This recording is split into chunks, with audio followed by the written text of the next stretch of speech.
We haven't transitioned anything yet. Okay. Yeah, I'll just send whatever I got.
Matulili mo le whakalofa I nei tai au.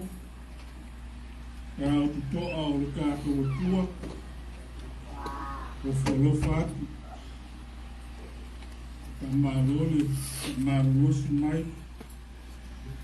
I lava ona o kia tātou ki munga ma. Ia male msese e walu. ia o lo maua pea lo tō malosi. Le whaamaro losi mai le tātou tāpu ina le nei kai au. O le vi inga ma le whaaftai e whaafota le umua. O nolo nā lofa mona le lei a tātou uma. O le a tātou tāpu i atu i le pū.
Ngai e whamanu atu I lele.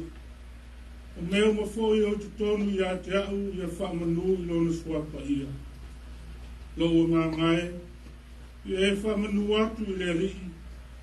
A wawhoi ne ngalo se mea tasi o ana mea lofa. O mea whamano I ngā wa mio re amo malawa. O whamano I ngā mātanga whauma. O whaua I mai o lai I mai.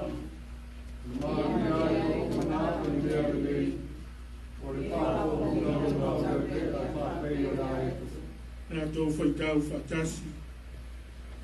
Wae peo na maurunga o le lami I nau lami. Wha peo na tele o lona lofa I e mātitau I a te ia. Wā o sira fia lama e ia le mea na whai a I tātou. O manatu ia o le wefu lama I tātou. Praise the Lord, O my soul. All my inmost being, praise His holy name. Praise the Lord, O my soul.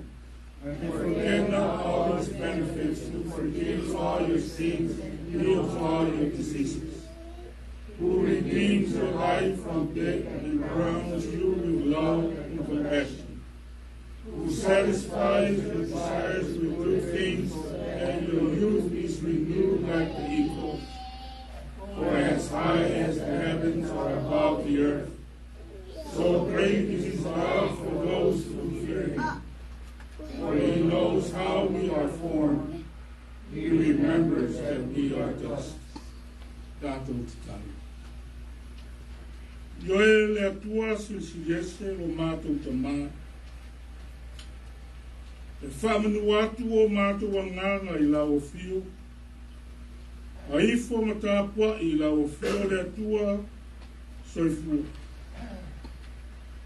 Le poto manuia mai lau e kalesia. Tutonu o lau mau tāpua I. Ua mātou lau tutu atu le ava ma le minga o tele I o luma. E le ia mata ina le nei tāpua inga. Se o mātou wafe I fo lava I lau o fio. Ia fio mai e ala I lau nganga pa ia. E whaatumu inga I mātou ma whapa ia inga le nei tāpua inga. Wai mai I mātou le nganga. Whai ai o mātou wofu nātu le nei tāpua inga. Le nganga ma le whamaoni lau. O mātou wala au lava I le swafo Jesu le ali ma le whaola. Amen. La tātou vi atu I le atua e le pese se lau fās pulu marwha. Se lau fās pulu marwha le pese.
tusi pa ia. Tātou tusi whaitau e nei tae au. Tusi ai ma le Asinamanga le tusi whaitau aso a le kare si au au e whakasa. Maua mai le tusi e lua Paulo i a Korinito o mtau mua a mata le whaitau mai le whai mua e whangata mai i le whai utas fuma le wha. Korinito e lua tau mua a mata le whaitau mai le whai mua e o atu i le whai utas fuma le wha. Le a tātou whaitau whelafulafu i ai.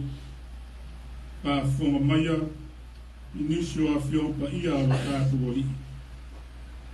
O Paulo, o le apostolo a Iesu Keriso i le whinangalo o le atua, ma lo tātou uso o Timoteo.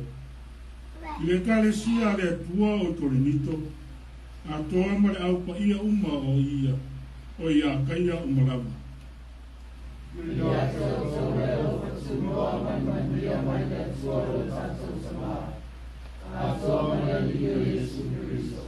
Ia whaaluina le atua, o le tamā o lo tātua li o Iesu Keriso, o le tamā e ona le alofa motu vale, o le atua fo'i e ana le whaamawhanwhananga uma. Le whaamawhanwhanaina mai ansi mātou i lo mātou koko mātua. Ni o mātou mo whai o lo whaamawhanwhanati a te tātou o i te whanawa o koma.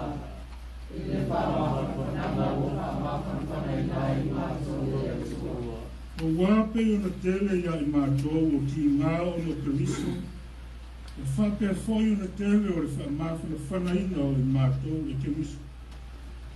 Nā whai o koko mātia i mātou, o whape i ngā o na whaamawhanwhanaina o whaarina o tō. O atua ue manusa i a whapatima o mātou tima ai. Nā whai foi o whaamawhanwhanaina i mātou, o whape i ngā o na whaamawhanwhanaina o whaarina o tō. O tu mau foi lo mātou whatuatua i atu o tōu.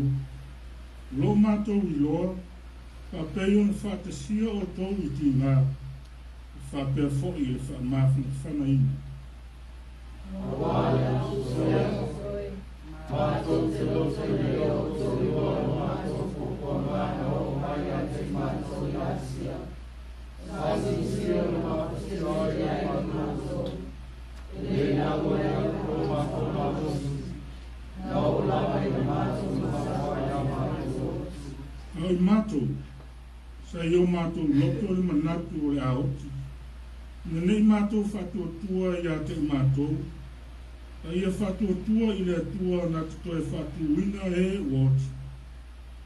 Rena rei mai a la soa i te osi mawariama, o rena rei mai hoi, o mātou whaparu e hoi a te ia, rena rei mai a te mātou. O tō foi o lo whesoswani mai le te tālo mo mātou, le ia whawhitai atu le tō tele o no i mātou i le alofa na o mai a te mātou o no le tō tele. Wāle nei le mea mātou te mita mitai, o le maua o mātou loto fwete i tono, o le whaia mai whamao i mai atua tāmatou atu ai, tōno e te kātani. Ai mai se whaka mai o tono, reo na loko whakamani, Aole alofa tunoa le atua. E le ai se mea o mātou tūsia, e le mawhai o no tō whaitau, ma mara malama i ai. Ua u wha moe foi o le a ato atoa o tō mara malama. Dei o whanai ato tōi o tō mara malama i ea. O mwhai ai o mātou mita mita no i mātou. Dei tō o mātou mita mita no i aso. Ia whamalama atili mai e le nganga le atua, mo tātou whaikau ma whaalonga ia nā pio pa ia, ma ia tū mau ia te ia le biinga, nei nā ka uma e o ia whawawau lana. Amen. Le tātou koe pese I le atua, I lona vi inga e fitus fulu mai fitu. Fitus fulu mai fitu e pese.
Tātou whamaularo I lumbo le atua, e ala I tātou titaro, tātou wifo ma titaro I le atua. Le atua ma mānai, o le atua o le ola, o le atua o le langi ma le lalo langi, o le atua o tangata uma ma ngangana, o atu nuku manuku, na o le atua o tua, na le li o li I lau fio e whalo vale. O le atua e au na tāpuai ma punu nou tangata uma, ma ifo atu I lau fio e whafteia lau siri ese, ma lau kule au le ali I. E iaile neita e au tutoa, Tae au toa file mu o lau fi. O e au maia mo I mātou. Mātou tutoe poto mai ai tono lo maru tākua. E o mātou whaafoi atu le viinga, le whamanuma, le whanitanga. E sulai nai lo alofa tele mai. Wā mātou vaai atu I lau laki. O ti munga sa whea ai o tangata. Ia o wha maru mai fōi a whā ma matangi. O lau o fio o le pule ao I mea uma e o I lo mātou wola. Whāwhita I tele lava le atua. Wa ui una whaitau o tangata. O lau o fio e au maia le lau I le. Le au o mātou poto manui ai le neitai au fōu o lo sapati. Au se asa fōu e whaipopo mai. I le soifua ma le ola o tangata ma lau e karesi. Whāwhitai lau tausina ma lau taitainga o lau puipuina I lo lātou soifua ma le ola. A mata mai ta māma tina mātutua. O lou atu nuu ma lau e karesia. E o lava I se pito whatova. Le atua whāwhitai tele. Ko linga alofa o lau fio o whaalia le neitai. Sa whea I mātou I whaamai. Ma mai tu mau o le tino. O tāla vai sa whea ngai ai ma tau whitinga ma taotaomia. Tonu o whale mai. E tai le atua sa asiasi atu lo mana whaamaroro. Asiasi mai I mātou. O mātou mau ai le mālosi whafowina. Whafkai tele ta mā. Whafkai lo langolongo ina. Whafkai lo taita ina. O fuafuanga whaia aina. O ngā ruenga tiute sa whea ngai mau tangata ngā rurui. Tono o whale whai ngā ruenga. O company SS ma business ia maise o lau whiau ma lau ngā rua. A kai lawa ta mā wa mātou Lagona ina pēa le pai mai. Ia nganga o lau a fio e whamalosi mai pēa ia I mātou. Ta ngata whatuatua ma tautonu I lau a fio. Ka kai le tele mo le ano noai o louta mau a inga whaasoa mai. Tuwhi tau whao e o tangata, mau e karesia au whaanuianga. Mātou whaafoi atu le vi inga, ma le whaafkai lau fio e leangu. O le tau runga le mātou whaafkai e su, lou soifua ato toa na ofo ina mai. O le taulanga e tasi, o le taulanga o le tongi ola. O mātou mauai le ola, ma le ola e whaawawai. O mau lau fio, le whamanu ma le whanetanga. Nei māsa uma e o I le whaawawai. Ai pangarawa lea le tuai, o se I fonga po nā I numo lau fio le I fonga lau I karesi. Lo atu nuu mau tangata. O wā o mātou Lagona ina. Le ai lava se tasi e tonu I lau sila whanga pa I. Mātou tali tonu lo mātou se ma whale tonu pēa I lo tātou wāwhenga. O diute o vala wina ai o mātou tangata. O ngā ruenga. O mātou diute wha mātua, wha le aina, wha matai, wha tamā mai wha tina. O nā o na mātou tau vala au. O nā o na mātou tusi lima. O nā o na mātou whaiatu na wha peifa. O mātou le muli I lo mātou vala wina. O nāo na mātou whātata e alunga. No mātou vala wina I tiute ma whaiva. O tofi ai o mātou tangata. No mātou le to anga e whaitau blau. O au a fiong pa ia e whaatonu wholau ai lo mātou ola. Kei ta inga ai I mātou I le ola e whaawawau. Ia alo mātou pa ie fo I te talo I le tele o taimi maso. Wheso o tai atu I lau fiu. E te whaasino mai ai mātou. Me e tonu o na mātou whaia e manuia ai. O mātou le whaia le tele o taimi. Ne atua. Mātou tale tonu fo. O mai o na wheta lai mā o ina I mātou. O lau fio le alofa fua, ma le alofa muti vana. O lau fio o le na saunia le taulanga o le tongi ola. A o loso I fua ato toa. Na ofo ina mai mo I mātou o tangata a ngasau. Tau lava o le maliu ma le toe so I fua manu ma lo Yesu. Na lofonia ma whamangalo mai. Whamangalo mai o mātou tangata a ngasau. Ai o mātou wala au I lau fiole atu. Le atua e tumu I whamaniana. Le atua o le ola. Le atua whamangalo. A o le atua e ona o mātou tangata o malafu. Lo mātou ola mo lo mātou whewhai manui. I o le nā lo mātou te taro le atua. Wa o lau fio e whale ai o mātou manako. O lau fio e tonu ai ma ato toa ai a mātou me whai mangaruan. Tiu te foi ma lo mātou walau. E mātou te taro lava I lau fio e whesoso ana. I lo mātou le ato toa. Te e whamunuia e nei e kāresia.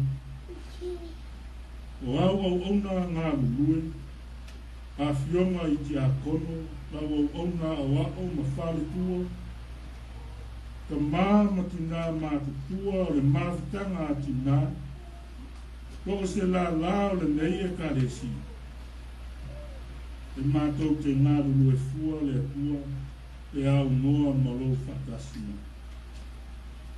E sōswani ma whamanuia mai ai na lotu o lau e karesi. E sōswani I maftianga o lau whanau. Te I asiasi atu lo mana mo lo nganga whamafu whana. O ai lava o lo fia maua lo fi sōswani. Ang le lei lau fi. E mana tua na mātou te talo le neitaea. Se tasi o tina o lau de karesia. Ia te risa o lo whātua o tolia pēr te tonu o whare maa. Mātou whaalongo I tala. Kau na o lau fio e sila fia. Ati lau sila whanga I te tonu o te ngata. O lau fio e ona le ata mai maripota. O lau fio fo e ona le mana o mara. Se e whamanui atu I vaila au le ngata I ate I.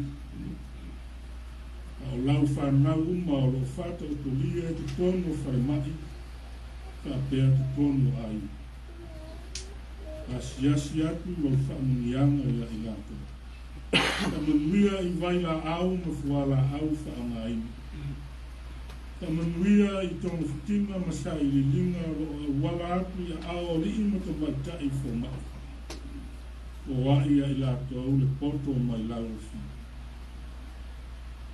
E ia whawhowina le maosi o utamata. E tu lai ai kuna e whetala. Tu lai ma le fia o e mui o maro ro I le whapuku. Le atua mātou te taro fo I ma le alofa I aina whaanonoa. Ono māwhitanga pele o motusia I oti. E whaamāwhana whanga na whaamaisi atu le ngana o laufa. E toa file mu ai wha noanoanga ma maftianga o lau whana. Le ngalo foi le mātou te talo, si o mātou watu lupele o Samoa mo mātou ai. Iasi atu, iai ma whamanuia ia i lātou uma le atu. Whamanuia i ona whainga mālo. Whamanuia i ona taitai. Ia maua pēr le ata mai ma le tō whā mai lau whi. Maua manatu ma le ata mai. Ia sili le nganga o le alofa ma le whama oni. Tai manuia ai whainga mālo. Ia maua e o tangata lau tele le manuia mai lau whi. Mātou te tālo fo. Mo au e kālesia, ma au au nā whiwhilia. I lea whalesā, ma lea e kālesia. O lātou whaleku ia, o whale le maru. Ia wāre whaleina lo whina ngalo pa ia, wā nganga mo ele atua ma lo maru. Te e whamanuia atu, ma whawhauina le marosi. O ai le mau e tele, o ai manatu, ia maua pēr le onu sai. E wāle taitaina o le ola whaale nganga o outamati. Ia whaalau te leina pēr lau whina ngalo le atua. Ia ia tupu o lola pēr lau tala le le ia Jesu te usi. E ala ia o ona tala. Kamuia ia onga whawhai au. Lo a o tau winga ai lau whanau a o tau. Mo lau tala le le. Kamanuia foi whai a onga. Lau whanau mau au onga lo ao ka o winga lau whanau a o tau. Mau pēr leo nganga o lau fio ma whamau. E a o winga ai o tangata i lau tala le le. E alu lau tala le le le ne yaso. I a alu ma le mana to whasi lau nganga le atua. I loto ma nganga o tangata. I ia maua upu le lei. Maua le whiau tā ua. Ia whaalongo ma le manino a o e wheta lai mai. Kai ai ke whiau tā ua. Mo i mātou e le ngata o le mei asu. Ka o asu uma o le mātou o. O le awhia ngai lo nuu mau tangata o lo wātu nuu. Whiau ma ngā ruenga o le neiva yaso. Kua fuanga a inga o te mā matina. Ta pēa o onga e whanau. Ia iai lo manuia ma lofi le nuu. I lunga iai mātou hui. O le mātou te talo lea. Ka tasi ai ma mana o ngalilo o au tangata. O mātou wofo ngātu le nganga whātua tua. Ia whai ai pēa lo lava whina ngalo le atua. Kai awa lava. So mātou whatawana. Lo lava suafa i Jesu le rii mai whaola. Wala tuai le mātou te talo. Amen.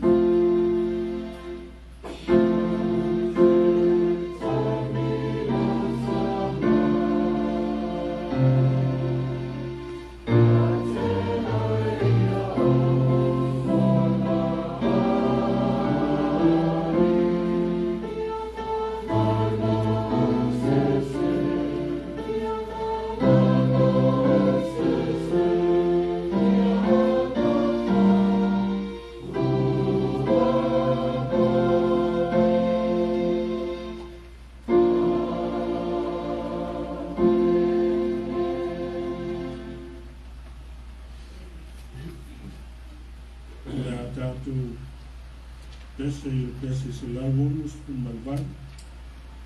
La vamos por malvado pese tato que vivia aí aqui.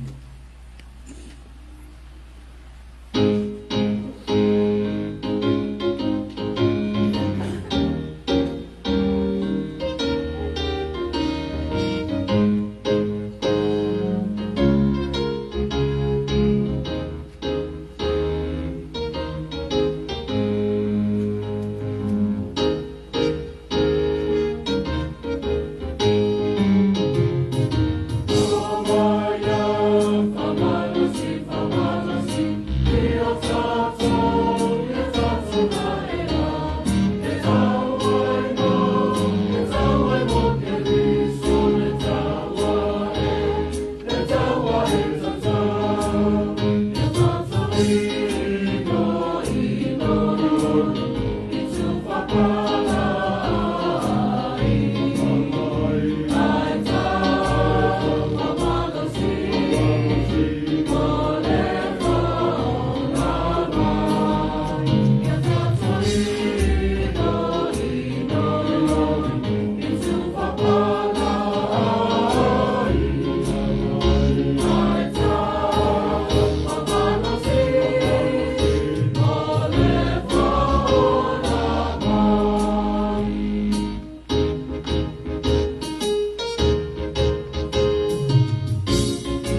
Amen.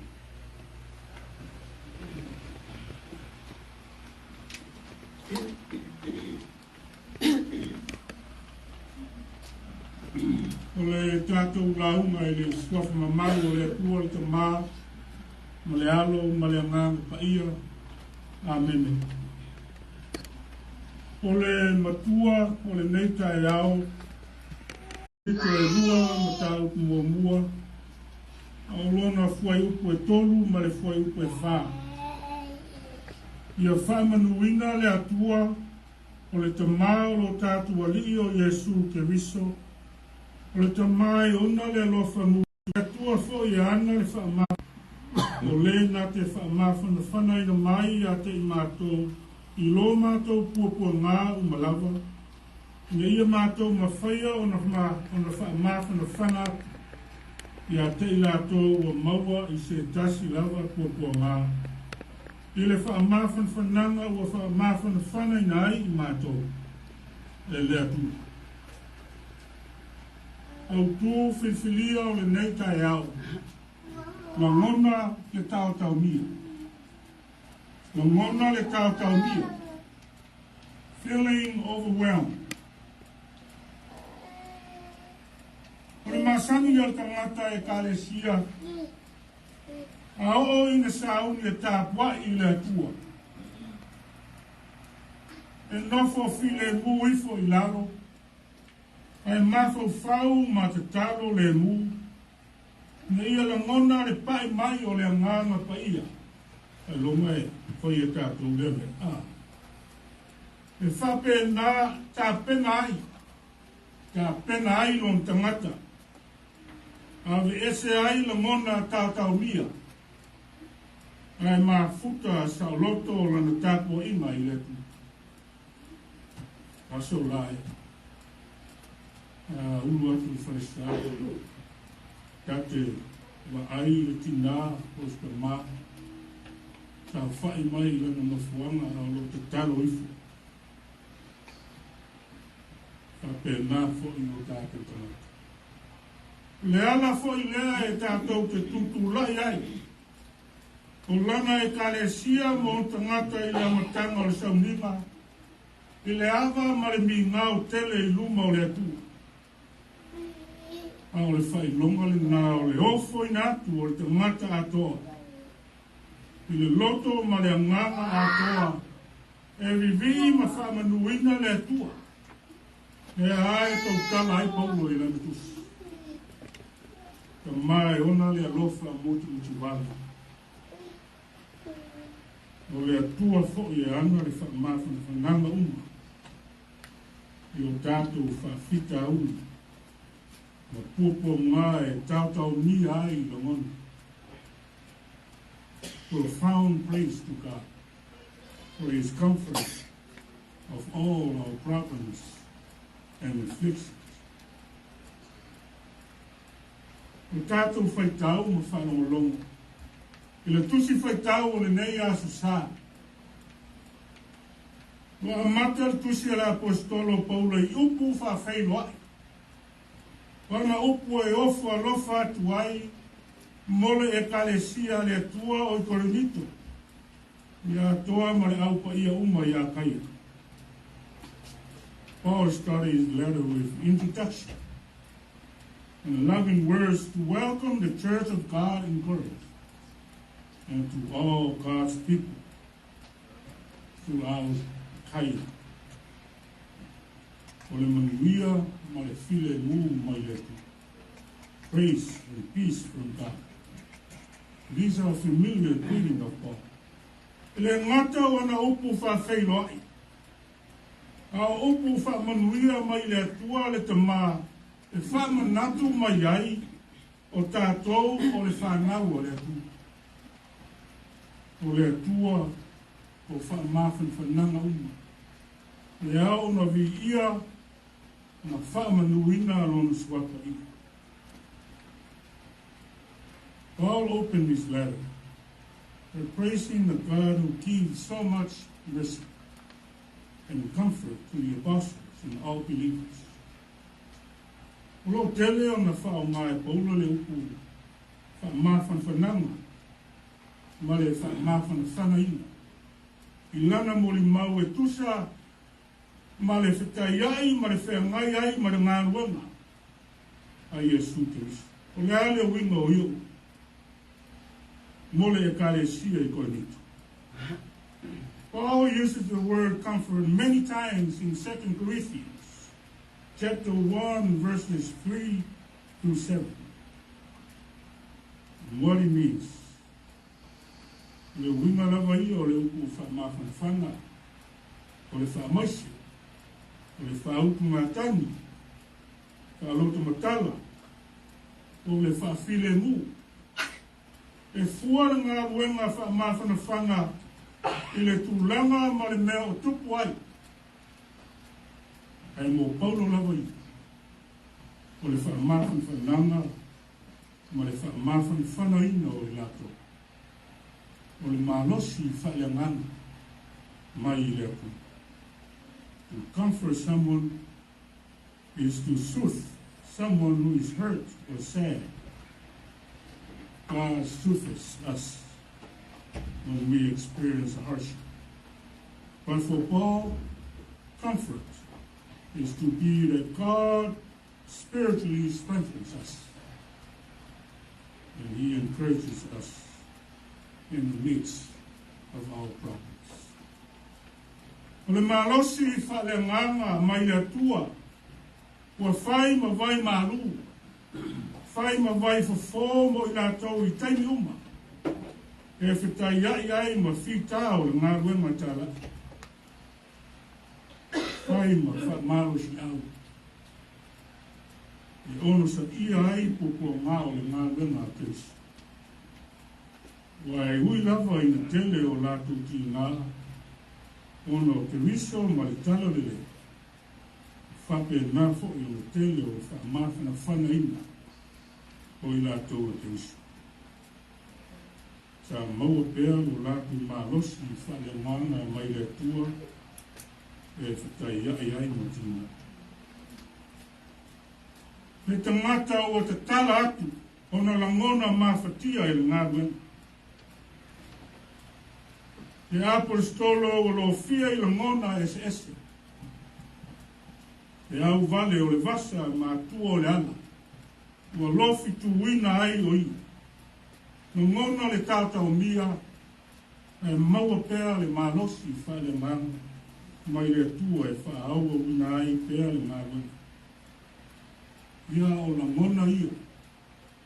Lagona ia taotaomia o le apostolo I ngā ruenga. O ia manatu e au na whaso atu. Te ngata koe nito. Au e wha manatu. Ma e wha marosi au mo e au te oisiana. Le ngā ruenga o le tala le lea Yesu Keriso. E le tau mo fi. E le whai mo fi lau. O le pupo ngatia I le ngā ruenga. O le tala le lea. O manatu nisi, o le whaasalaina o tangata. Ia le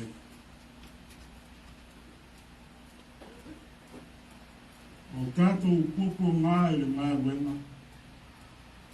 O nui tau ia mo le tangata, whātua tua. Le whātua tua I le atu. O le ali e sili o na lata mai, I o tātou tangata mawhatia ma tina ina. O le whamalosi a Paulo mo le kālesia I Korinito au I mātou. So I o mātou loto le manatu o le a mātou woti. Ia nei mātou whatua tua I a te mātou. Na ia whatua tua I le atu.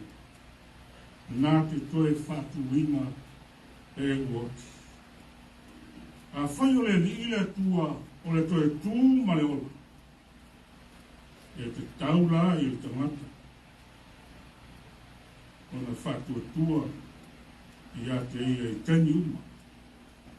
O le soro le lei. Ma tani uma e le soro le lei ai le soro.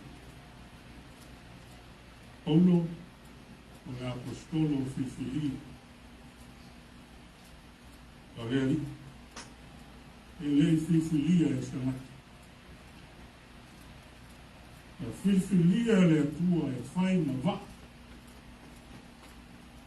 Paa na te lai atu le na whao le tama.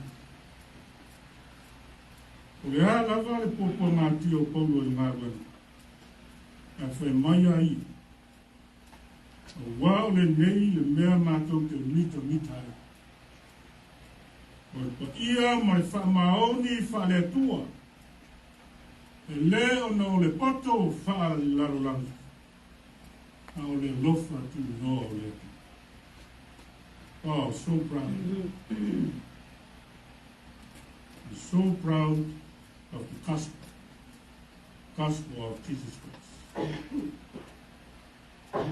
In the day of our Lord Jesus, you can be as proud of us as we shall be of you.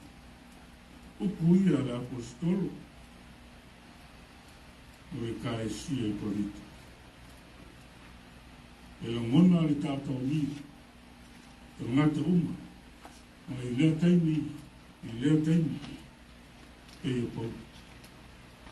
Mea te tupo o le soifuanga. E I o whaafita auli. Whale ungalii. Whale mafutanga. Whale nganga.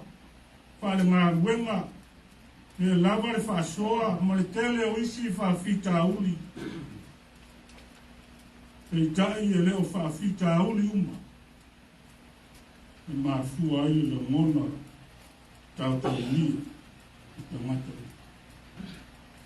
O taotaomia o Lagona e ka ele ifu. I le loto popolo. Everyone feels overwhelmed from time to time. Feeling overwhelmed is a symptom of stress. Situation or experience in life, like relationship conflicts, job demands, not enough time, too many tasks, and too many family affairs. But not every stressor or situations causes stress for everyone. Overwhelming feelings or stress are rooted in anxiety, polytele. Mai se tasi o whaia oma o le mawhau, swafa ia tato pili rappers, overwhelmed isn't really a feeling. It is a state of mind. Mafua, Lagona le taotaomia, Lagona le popole, no le mawhau. O le mawhau i whawhita uli e popole ele lo. O le fisita. O le ala le tatou kasi. I le loto o popole mo le taotaomia. O Lagona. What is your answer?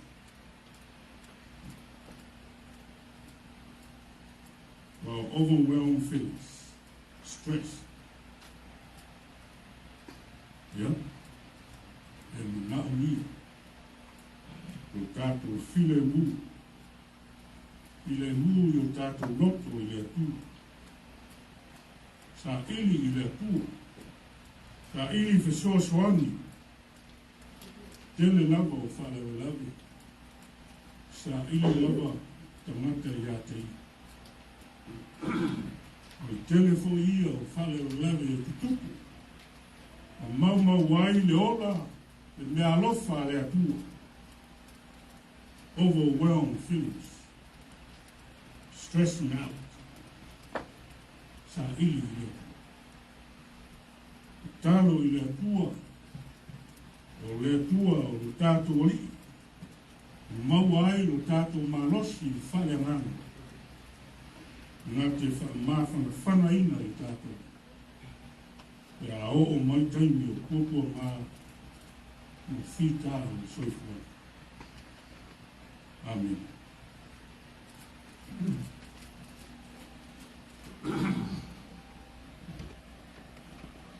E a tātou vi i le pua, e le pese lua se lau lua se fuma i lima, lua se lau lua se fuma i lima pese.